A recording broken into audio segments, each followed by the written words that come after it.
மதுரை தெற்கு மேரட் வீதி சவுத் மேரட் ஸ்ட்ரீட்டில் அடிப்பட்ட குட்டி. அங்கே ஒரு பஸ் ஸ்டாண்ட் இருக்குது.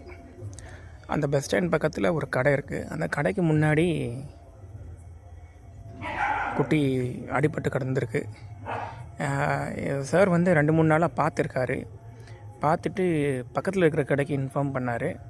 அவர் வந்து எனக்கு இன்ஃபார்ம் பண்ணார், இந்த மாதிரி கிடக்குது, நடக்க முடியல, இது ஒரு வண்டி ஏறிடுச்சு, பின்கால் வந்து அடிபட்டிருக்கு. ஸோ அங்கே போய் பார்த்தா அப்படியே குப்பையில் சாக்கடையில் கிடந்திருக்கு. அவங்களால முடிஞ்ச அளவுக்கு தண்ணி வச்சுருக்காங்க, ஆனால் எதுவுமே சாப்பிட மாட்டேங்குது சார். பால் வச்சாலும் சாப்பிட மாட்டேங்குது, சாப்பாடு வச்சாலும் சாப்பிட மாட்டேங்குது. ஹாஸ்பிட்டல் கொண்டு போனேன். ஹாஸ்பிட்டல் கொண்டு போயிட்டு அதுக்கு கால் பார்த்துட்டு எக்ஸ்ரே எடுக்கணும் அப்படி சொன்னாங்க. ஓகே, நீங்கள் எக்ஸ்ரே எடுத்துருங்க. அண்ட் வலி ஊசி உடனே டாக்டர் போட்டாங்க. வலியில் இருக்குல்ல, வலியில் கத்துது. ஸோ வலி ஊசி போட்டு உண்ணி நிறையா எக்கச்சக்கமாக உண்ணி இருந்துச்சு. அந்த உண்ணிக்காக சொட்டு மருந்து சொல்லுவாங்க. இதுக்கு பேர் வந்து ஸ்பாட் ஆன். காதில் தெரியுது அவங்களுக்கு எத்தனை உண்ணி இருக்குது. ஸ்பாட் ஆன் போட்டுட்டு இதுக்கு வந்து நாங்கள் ஹாஸ்பிட்டலில் இப்போ அட்மிஷன் பண்ணியிருக்கோம்.